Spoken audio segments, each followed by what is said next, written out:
And to further discuss this ANC-NEC meeting, we are joined on the phone line by ANC Political Commissioner Billy Tsotsetse, as well as a political analyst, Tsepo Kadima. A very good evening to you both. Thank you so much for joining us here on ANN7 Prime. Tsotsetse, let's start with you. What do you think will be addressed at the ANC-NEC meeting which started today? Yeah, actually my wish is that they need to address to make sure all these disputes which exist on the ground, they are immediately resolved. Because to me, what is more important, these people must not forget that we are running out of patience because we're running the tribe here, which they've suffered during the apartheid regime. We cannot postpone anything we want to achieve now. Whatever Nkosazana Zuma is pushing, it's a reality, and that reality is exactly confronting us at this point in time. So any postponement from now, they must know that they have to face the music. Therefore, the ANC would have made a very, very serious mistake. Because I will not sit, we are not going to sit and look and watch them, our people being killed by farmers at any moment. So this coming meeting is critical for the movement to take an informed decision, which will actually emancipate our society from this oppression which we have experienced during the apartheid, not when we have received our freedom politically. We need to be accommodated. Therefore, the ANC cannot drag their feet. And I'm very sorry. Mantashe must keep in mind, we are chiefs here, we are kings here, we are looking at what he's doing. He shouldn't really speak as if he doesn't care what is happening on the ground. He is not observing what is happening on the ground. And it does not mean that the Free State is quiet about what is happening. We know about the various commandos of the white people, how many people of ours they've killed, evicted them. So when people are speaking, they need to be very careful because we've got scars within ourselves.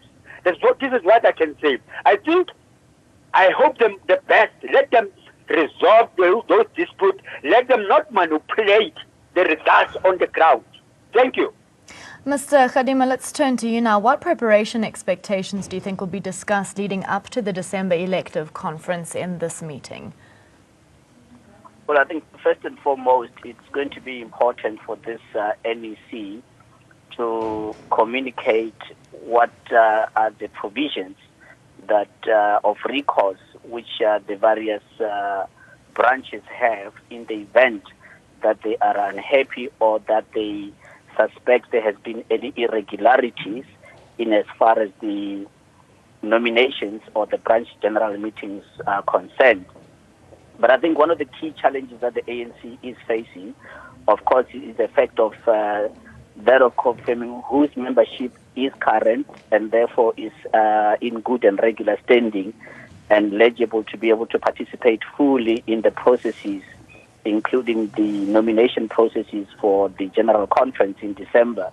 And that's something that I think the ANC has always battled with for quite some time in terms of streamlining the membership and maintaining a regular account of what the membership is at any point in time, but also in terms of alerts for people to know that their membership is expiring and encouraging them to be able to renew their membership. So that is one drawback. But by and large, I believe that I think the NEC as it stands at the moment should be able to resolve the problems of the complaints that are coming from the various branches, regions, as well as provinces. And I don't think that it's the complaints that are being forwarded to the NEC for resolving are of such nature that they can bring a stop to the conference. But does it mean that there are others who will not want to take the ANC to court and even attempt to have the conference interdicted from proceeding? You can't rule that out, but I don't believe that they will really have sufficient grounds to be able to convince the courts that indeed they have got, first and foremost, locus standi as well as bona fide grounds on which they would warrant a conference not being able to proceed. Except, it's one thing to have the courts not stop the conference from proceeding, but the most important thing is that whoever that gets elected, or the leadership core that gets elected in December, will then have to work 10 times harder to have to unite the ANC, because from what I'm assessing is that the divergent views are increasingly growing, and that can only create a conundrum for the leadership going forward, who will be elected to ensure that they can keep the unity. Now, what is your take on what Gwede Montashe had to say regarding the fact that they've recorded less violence at branch meetings? And then can you comment on the state of the ANC in the Eastern Cape? I mean, they are currently battling court cases regarding the validity of the election regarding Senzo Unu. So is there less violence? Is there less damage at the branch level? Look, I think there has been skirmishes here and there, but I would not characterize it as widespread violence in terms of the various processes of branch general meetings. We have to take into account that there will be no less than 4,000 branches across the country who will be having to convene and have a quorum, which is 50 plus 1 at least, to be able to nominate. And that normally is a big ask.